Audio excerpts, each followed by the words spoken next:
Good afternoon. Happy Saturday, keepers of the cash. Gary B, the Casual Comic Guy here. We are here with Savage Saturday Comic Review 66. The only catch is we're not reviewing a comic today. This is the Epic Haul Edition. I picked up, I think, 40-something books, and we're going to go through them. These are a lot that was held for me by my LCS, the owner, Chet, from Rhinos Comics and Collectibles. And this is a guy that's always going above and beyond. Had books set aside, him and his staff, of books they thought I might want to add to my collection. I will tell you a secret. Most of these I have. They are all almost upgrades. And even if they're not, I still have them. And we're going to go through these.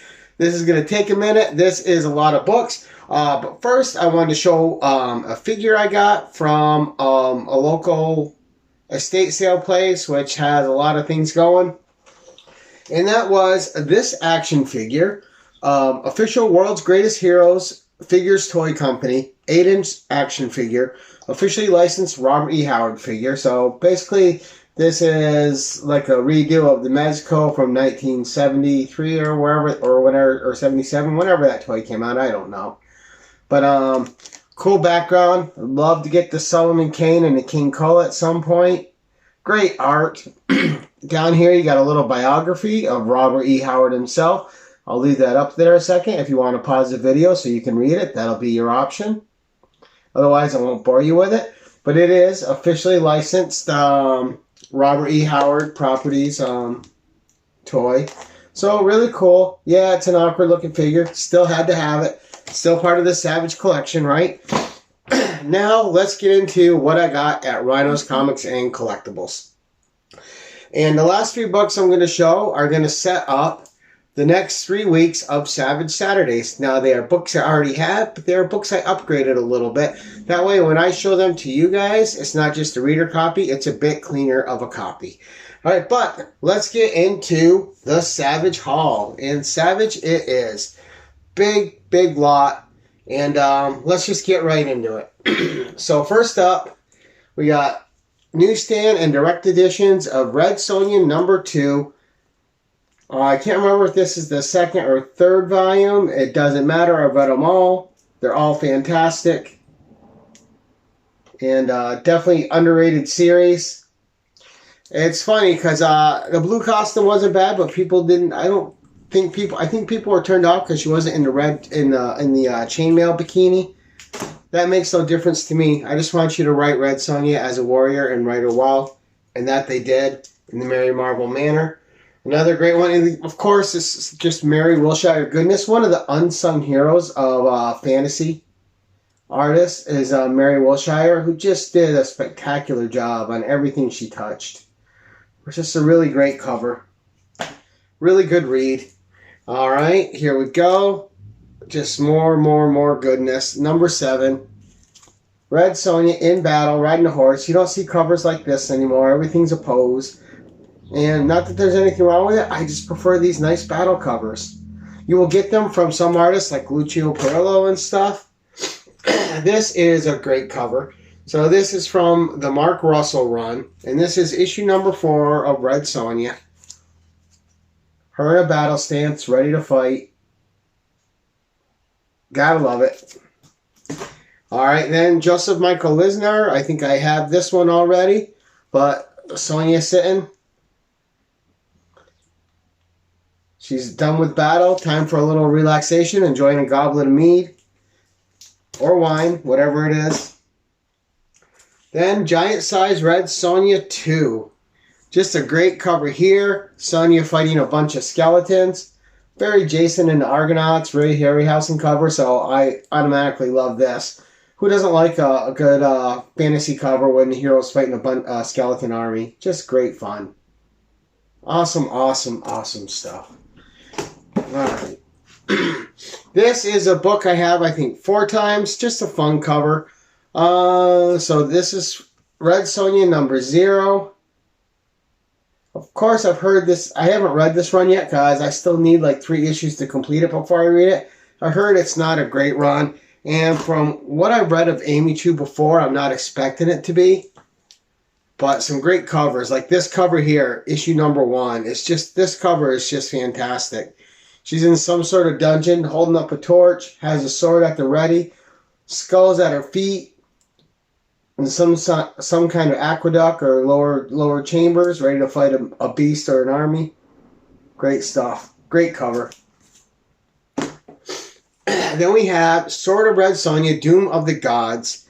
And this cover is just elegant. It's dark, it's moody, and it's gorgeous. Look at that. What a beautiful cover.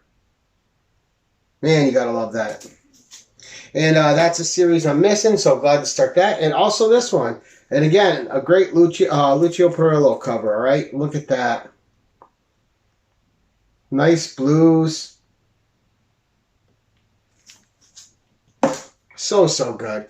Then we have Xena, Warrior Princess, number 1. With the tan cover. Really nice. Dig that. Sorry.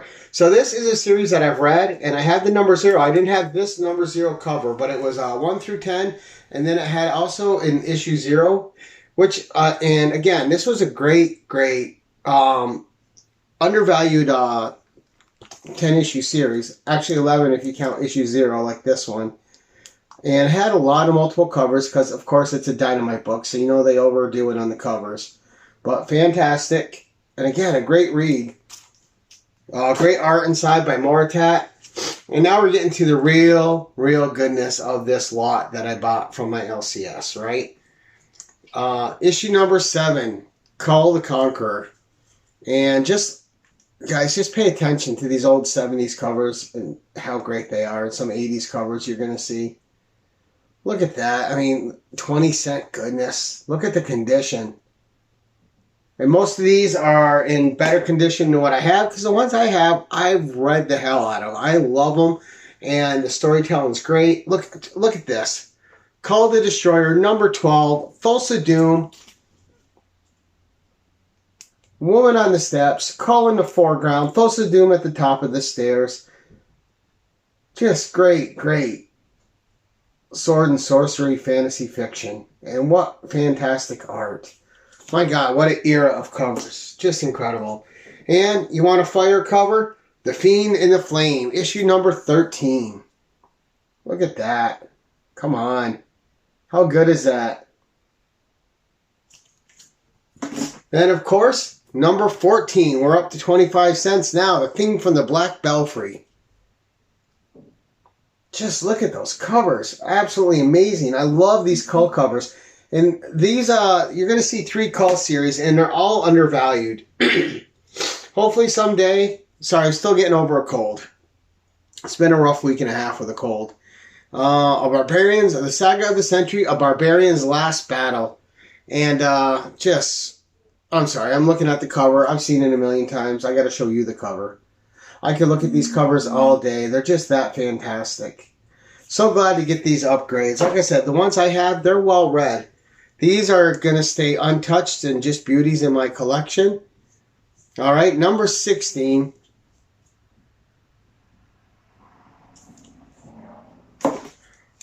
Number 17, and you can't show a Kraken without shouting out Freedom Sufferer cards and Julie Farnham. All right. Full Kraken on the cover, guys. Beautiful, beautiful book. Beautiful cover. Fantastic read. I can't say it enough. If you guys are seeing these books in your back issue bins and you're not picking them up, you are missing out. Especially these Kull series. They are cheap and they're going to go up at some point. And all these 70s and 80s books, they are. Look at 30 cents. Look at that.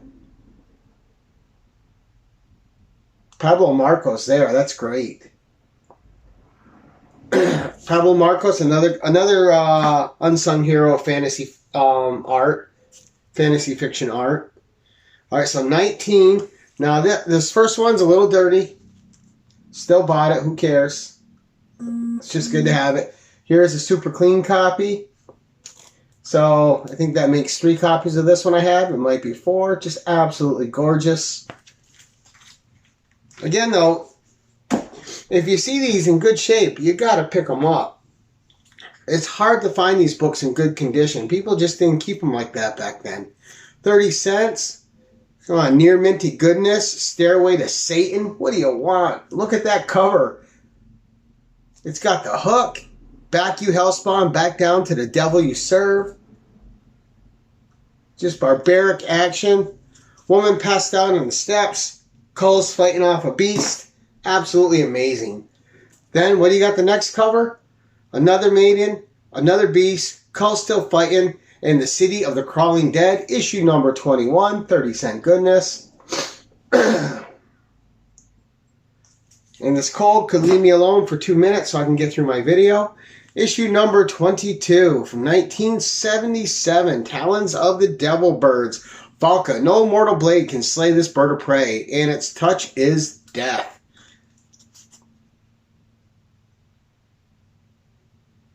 Alright, and these covers to me, they're like the old space covers. They're a lost art and they're absolutely fabulous. You get those old space covers, like Rob Fatstack says, with the helmets and the ray guns and the women, and they're absolutely gorgeous. And I feel the same way about these fantasy covers, just like the space covers. They're a lost art.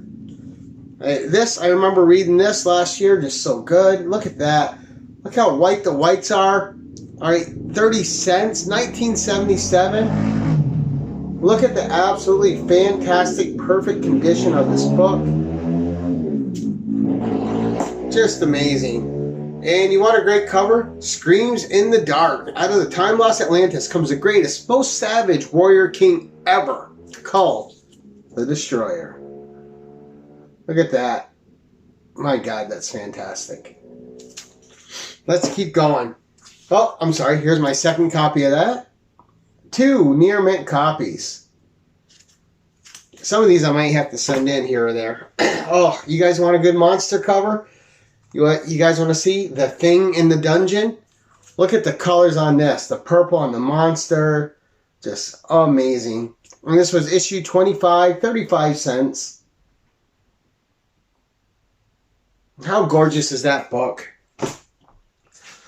Issue number 26, Into Death's Dimension. From Atlantis he comes, the battle for a throne. And look at everything going on here. What a great era of covers. A great era for fantasy. Alright, and then I think this one was concluding the Gashka saga. This is issue number 27, Gashka, the man monster from the world below. And again, look at that. Look at the colors. Look at the popping, man. The blues pop. The red pops. Absolutely fantastic cover. And you guys want a good skull cover? The Creature and the Crown. Of course, if you want a good skull cover, it never hurts to have Thulsa Doom on your cover. Look at that. Jerry the Jitterbug, I'm talking to you. I know you like your skull covers. What about you, Angelo? You like them too? Fantastic. Look at that, gents. And you want more skulls? How about the final issue of that series, Kull the Destroyer? And is this Kull's last battle? Kull the Destroyer versus Thulsa Doom. How amazing is that? Look at the blues. Look at the reds. Just look at everything. Man, is that fantastic. And again, so happy I was able to upgrade these. And it's only through my LCS and the owner chat knowing that I love these books. And when they see good copies coming in, they're holding them for me and letting me get a crack at them. This I have probably 4 or 5 times. Kull the Conqueror, issue number 4 at $1. This is series 2 or 3. I can't remember. It doesn't matter. I've read them all. They're all great. Just gorgeous, gorgeous, gorgeous. Alright, number 5. Look at that. Flaming skulls right here on the bottom coming up. Flaming skeletons. Still gorgeous covers. That first series, though, is my favorite. This is a great cover. This is Joe Jusko. But this cover doesn't stop there, guys. Let's take a nice look for it. Because what this cover is, I believe, is... Here we go. Look at that wraparound. How do you guys like that? How amazing is that? Fantastic. Just great art inside. Just look at the cleanliness of this book, guys. How amazing is that? This is mint. Wow. And this series is from the 80s. This is 1983. All right. Kull the Conqueror, issue number 2, Battle to the Death for the Life of a Friend. Look at that. What a cover. And then, Kull the Conqueror, issue number 1, 1982. This was the second volume. The volume I was just showing you was volume 3. And, just so you guys can see it, this is also a gorgeous wraparound. Look at that. That's his tiger totem. Absolutely beautiful. And I don't have any Kull slabs yet. That might have to change, especially with a minty, fresh copy like this. With that pink and the black, just absolutely gorgeous. Kull, the blood of the Conqueror, the blood of kings. Gorgeous. And, again, let's take a look. Because you're not seeing the whole picture. No, it gets better. You can see the threat he's facing when you open the whole thing and take a look at it. Werewolves on the March. Absolutely gorgeous.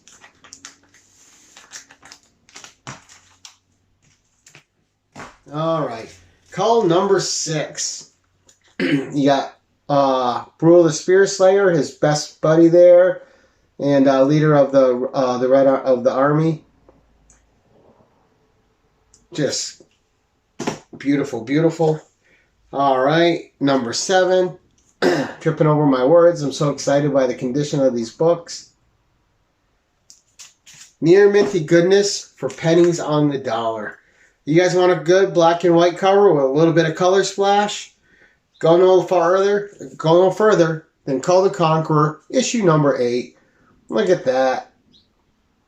Gorgeous, gorgeous, gorgeous. What a great cover. What a way to highlight Kull. And then, of course, issue number 9. Look at this. Beautiful, beautiful, beautiful. We have issue number 10. Again, all those are books that I have. All right, then we have Conan the Barbarian movie special number 2. I think I have 5 or 6 of these. I also have 5 or 6 or more of issue number 1, but I buy them whenever I see them. Just gorgeous. Love it. All right, and then to cap it off, these next 4 books. Let's show this one first. No, we're not. We're going to show this one first. So, issue 190 of the Savage Sword of Conan. And just a gorgeous cover by Earl Norem. You guys know what I think of Earl Norem. He's one of the best to me. And I just had to buy this upgrade. What a beautiful cover. Absolutely gorgeous. And then, this week, I started reading The Sword of Skelos by Andrew J. Offutt. And we'll fold out the cover. Now, you guys enjoyed the last Andrew J. Offutt adaptation I did with Conan and the Sorcerer, which was 3 issues of Savage Sword that adaptation was in. And 53, 54, and 55. And the next one is The Sword of Skelos, 56, 57, and 58. So 56. Okay, fantastic cover, Nestor Redondo. All right, 57. I actually don't know who that cover is. I'll have to look inside for that. Still beautiful. All right, and again, 57, ending on a super strong Earl Norem cover. So I already own these, of course. I picked these up. These are in better shape than the ones I have. That way, when I show them to you guys over the next 3 weeks, and we're going over this on the Savage Saturdays, you guys have the cleanest copy to look at possible. And that's it, guys. What a major haul. Let me know what you think in the comments below. Did you enjoy seeing those? In the future, in my retro cover rewinds, do you guys want to see the Cull series separated in their order that they go? Let me know. I can do a couple videos on that as well. But that's it for today, guys. I hope everyone's having a great weekend. And until next time, keep it casual.